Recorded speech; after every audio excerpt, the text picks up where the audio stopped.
Hello, ladies and gentlemen. How are you today? I hope you are okay. Today, I'd like to share with you the benefits of sunlight. And this is shared by Kerry Marie Hall, registered nurse, and reviewed by Dr. Sanjay Sinha. Mga kaibigan, pasensya na po kayo sa ingay ng lawnmower pagkat meron pong naglilinis ang aking paligid. Nevertheless, ako po ang inyong pakinggan, hindi po ang ingay. Mga kaibigan, nakatulong po sa akin ang aking ibabahagi sa inyo. So kahit na maraming beses po akong nagkamali, today, akin pong itutuloy ang lesson na ito sa inyo. Sunlight has various benefits. May iba't ibang benepisyo po ang sinag ng araw. And it is beneficial, malaki ang naitutulong nito sa ating kalusugan at kalakasan. Pero mga kaibigan, dapat po tamang amount ng sunlight lang dapat ang ating makuha. Dahil kapag sobra po, tayo po ay magkakaroon ng skin cancer at masasunburn pa tayo. The benefits of sunlight. Mga benepisyo ng sinag ng araw. Major benefit number 1. Sunlight provides vitamin D. At alam niyo po ba na ang sunlight through vitamin D gives us 6 benefits. Benefit number 1. Vitamin D supports bone and muscle health. Tumitibay po ang ating mga buto at mga muscle through vitamin D. Vitamin D strengthens bones and muscles. Benefit number 2. Vitamin D regulates blood pressure. No adati high blood mo, agpainit ka, inaldaw-aldaw tapno, ma-regulate, makontrol ti high blood mo ken mabalin pa nga magasan ka. Vitamin D through the sunlight may reduce high blood pressure. Benefit number 3. Vitamin D regulates immune system. Benefit number 4 as related to benefit number 3. Vitamin D maintains the health of blood vessels. Kasi po kapag hindi po healthy ang ating mga blood vessels, tayo po ay magkakaroon ng sakit at madali po tayong magkasakit. Vitamin D prevents diseases. Benefit number 5, at gustong gusto ko po ang benefit na ito. Kaya nga po, kapag ako po'y nagsusulat, nagbabasa, nagre-record live at pre-recording, I expose myself to light. So benefit number 5, vitamin D keeps your brain work well. Nakatutulong po ang vitamin D para maging magana po ang ating utak at maging mabilis po ang ating pag-iisip. At kapag tayo po ay nagme-memorya ng isang bagay, we can easily memorize one thing if we are exposed to sunlight. Ang nano, And benefit number 6. Vitamin D regulates blood sugar. So nga na dati diabetes mo, masapo ngagpainit ka iti tunggal aldaw. Kahit no saan mo kaya tagkaroon ti diabetes, expose yourself to sunlight every day. And major benefit number 2. Going back to major benefit number 1. Sunlight provides vitamin D. And major benefit number 2. Sunlight kills bacteria. Amoy kadi dagiti mikrobyo ket kay kayat detagbiag ikay nasipnget nga lugar. Ijay uneg ti balay, ijay nasipnget nga kusina, nasipnget nga kwarto, winanyaman nga lugar ijay uneg ti balay nga nasipnget. Isa nga masapol nga dagiti tawtawa ken amin nga maluktan ket maluktan kuma tapno sumurek iti init dejay ranyag ti init tapno matay dagiti mikrobyo ken awan ti agbiag nga mikrobyo. So dayta gagayem di liplipatan nga lokatan dagiti tawtawa ken amin nga malukatan ruangan ken anyaman pay nga shade tapno sumurag ti ranyag ti init ket matay dagiti mikrobyo ken maliklikan ti panagbiag dagiti mikrobyo nga dada agbibiyag ka dagiti taptapok. Iso nga masapol nga madalusan ti balay may kat dagiti tapot tapok kunak kuma tapno awan ti agbiag nga mikrobyo ken napintas nga datayo nga tattao ket mapantay iti sirok ti langit ket we get enough sunlight tapno matay dagiti mikrobyo iti bagi tayo. Mikrobyo ditoy ulo ken anyaman nga paset ti bagi. So dayta nga rod mainayon pay major benefit number 3. Sunlight boost mood. Ti ranyag ti init ket papintasan na iti nakam wenno rikna. Isod gapo na ngayon tano malilidayan ka sikaket malungkot rumwar ka tapno umisen ka ken rumagsak ka ken nyapay tapno sumigla ka ijay Pilipino agbalin ka nga alerto na alibtak isumat lang gay mo ito no rumrumwara ket mga lakti ranyag ti init ket tiriknak ket rumagsak sakit pumigsa ken sakit agbalin nga umalerto.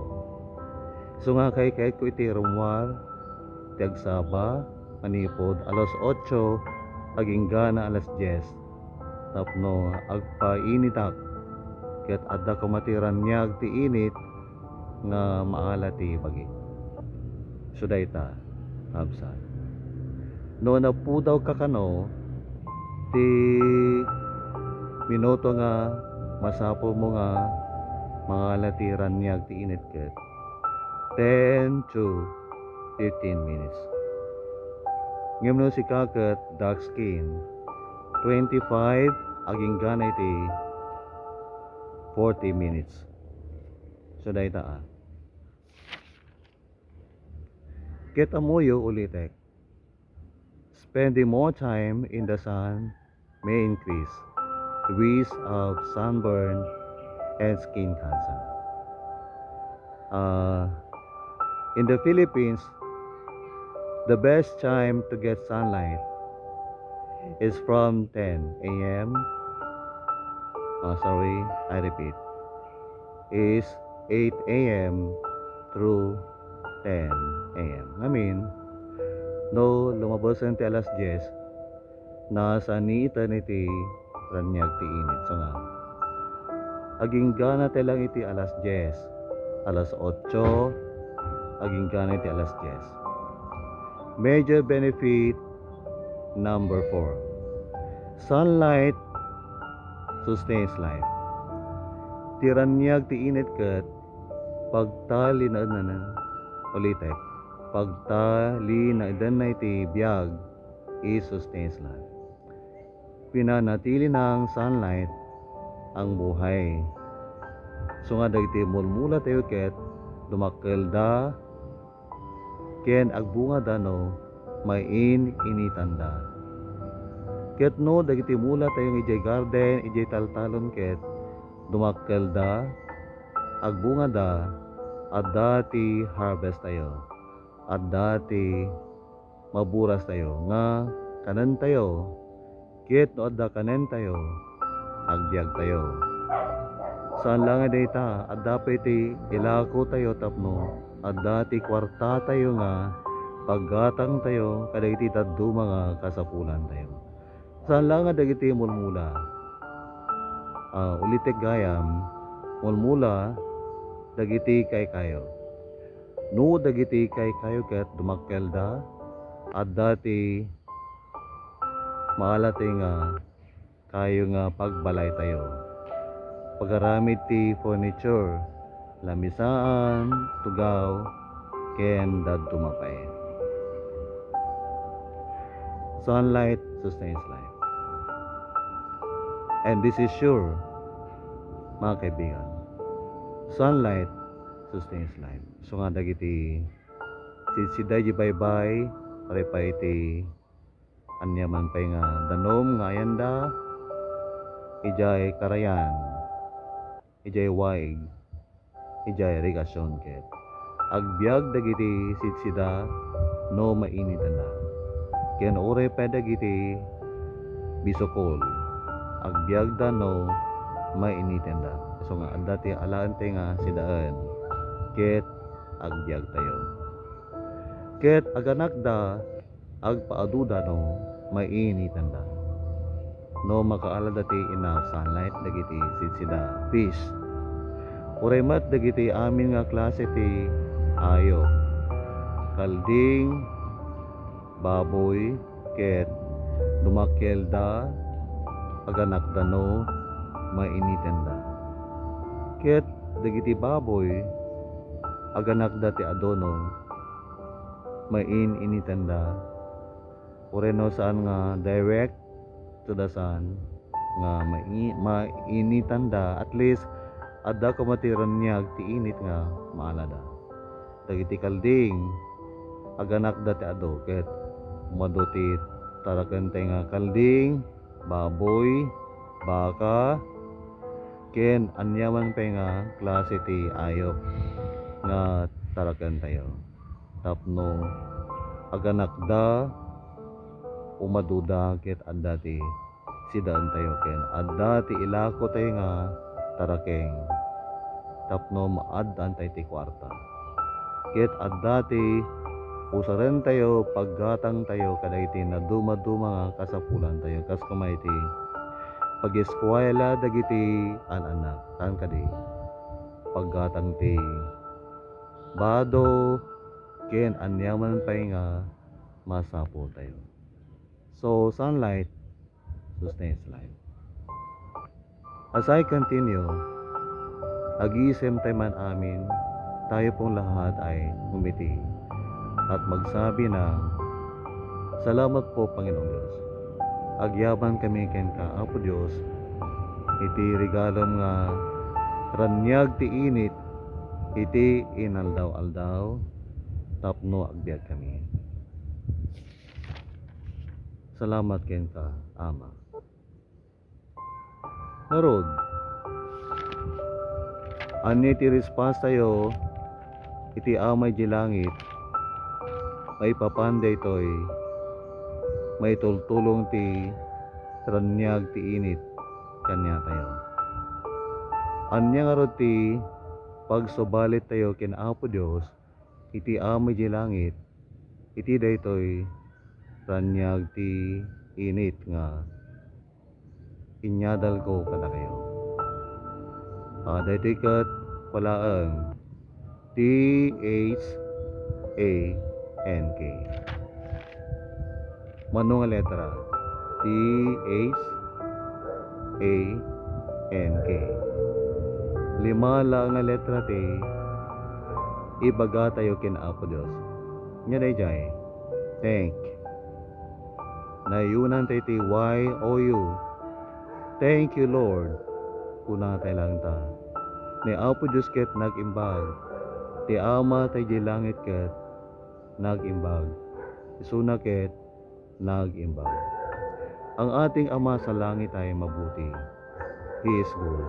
And He is giving us sunlight every day. So nga, pinaraswati Dios iti init san, iti damo pa itapno. At dati banag nga, mangbiag kanya tayo. At dati element iti langit, nagranyag iti inaldaw-aldaw tap nagbiagak. Agbiag ka, agbiag dagiti an anak mo, ken agbiag dagiti taraken mo nga kalding, baboy, baka, ken dadumapay. So, da kayo nga man nalon, farmers, no harvest time, saan niya kumaliplipatan ti agyaman kin Apo Dios ta, ni Apo Dios ket nang tad kanya iti sunlight, tapno dumakkel dagiti mulmula yung mais, pagay, ken dadumapay. So nga agyaman kay kumakin Apo Dios, numadanon ti agsapa, ket makita yo ti ranyag ti init, ken madanon ti rabii, ket maturog kayo. Nang nangruna ito no, panawen ti panag-aapit, agyaman kay kumakin ni Apo Dios, iti naimpusuan nga panagyaman ta. Nauwan ti ranyag ti inik, sa nga di makal dagiti munmuna yun. Ket kasta nga roden kakayem ken kahabsat. Daytan ti pagpatinggaan, dayti nga leksyon nga inak imburay kada kayo. Agyaman tayo kin Apo Dios, ken agyaman tayo kin ni Nurse Harry Mary Hall, kini Dr. Sanjay Sinha, iti panangibingay da daytoy nga leksyon tapno makaadal tayo ket may kante ti pateg ti kinimbag ti Dios, ket may kante ti pateg daytoy ranyag ti init nga sagsagrapan tayo iti inaldaw. Bendisyon ni Apo Dios kanya tayo daytoy ranyag ti init iti inaldaw-aldaw. Agyaman tayo ken kuana. Ket dawatag nga raw kada kayo nga agyaman tayo. Agkararak tayo. Madaydayaw ka Ama, agsipot ta nagimbag ka. Agyaman kami ken ka daytoy ranyag ti init iti inaldaw-aldaw. Bendisyon mo daytoy kada kami iti inaldaw-aldaw. Tapno agbiag amin nga tatao, agbiag amin nga sidsida, agbiag amin nga ayop, agbiag ken dumakkel ken agbunga dagiti amin nga mulmula, dagiti kay kayo. Nagdakkel Apo Dios daytoy nga bendisyon mo kada kami. Bendisyon mo kadagiti manalon farmers, fishermen, ken amin nga tataw, kadagiti gardeners, kada kami amin Apo Dios ka. Tiranyag ti init gayem ket makaagas, ken mangpatay ti mikrobyo ti bagimi, ken manglaped kadagiti saksakit nga agdiso kadagiti bagbagimi tapno agsakit kami. Nga magyaman kami Apo Dios ta, babaen ti ranyag ti init ket maagasan kami, ken umigsa kami, sumalunat kami. Ket agyaman kami ngaron ken ka, manakabali na Dios. Amami anaimbag, agyaman kami ken ka. Apo, pakawanan na kami no, adda dagiti tiyempo nga maliplipatan mit agyaman ken ka, ket sa aming nga malaglagip nga dakkel kayo nga bendisyon daytoy init, ranyag ti init kada kami tap nagbiag kami. Ket dawata ken ka Apo Dios nga bendisyon nam amin nga nagbuya iti daytoy nga video. Agyaman na ken ka. Bendisyon nam amin nga tatatang ininang manmanong manmanang. Apapong dagiti anti kan angkel ken dagiti amin nga kahabsat an anak kagayem katrabaho ken amin nga professionals ket bendisyon nam amin nga manalon ken amin nga tattao ito'y lubong. Oray pa dagiti adday abroad overseas Filipino workers ken dagiti professional workers, office workers, common workers. Ken da kami amin Apo Dios nga pinaraswam. Agyaman kami ti sagot mo Apo iti ranyag ti init iti inadawal. Agyaman kami ken ka. Ken inayon ko pa'y Apo Dios ti sagot mo may papan iti todo. Tapno masibugan dagiti mula ket agbiag amin nga adda biag na. Ken oray pa'y Apo Dios ti angin tapno agbiag kami. Amin dagitoy Apo Dios ket pagyamanan mi ken ka. Iti ranyag ti init iti todo ti angin ken oray pa'y ti lubong daga nga pagnanadan mi. Agyaman kami ken ka. Iti naga ni Jesus daytoy nga ro ti kararag ko. Amen. Ket success nalapasan daytoy nga video agyaman nakin Apo Dios ta tinulungan na. Amuyo siguro daytoy iti may ka-20 nga take ko. Daytoy nga video. Iti 2 days ago na irugikon. Di kalman intuloy ko ket itata I am exposed to sunlight directly ket isumatan ti panakalipas na. Mabalin nga babanti grasya ni Apo Dios nakatulong ditoy ranyag ti init tapno ti panagpanunot ko ket alisto na pindas. So thank you Lord for the sunlight. Thank you Lord and thank you Lord. God bless po mga kaibigan. God bless.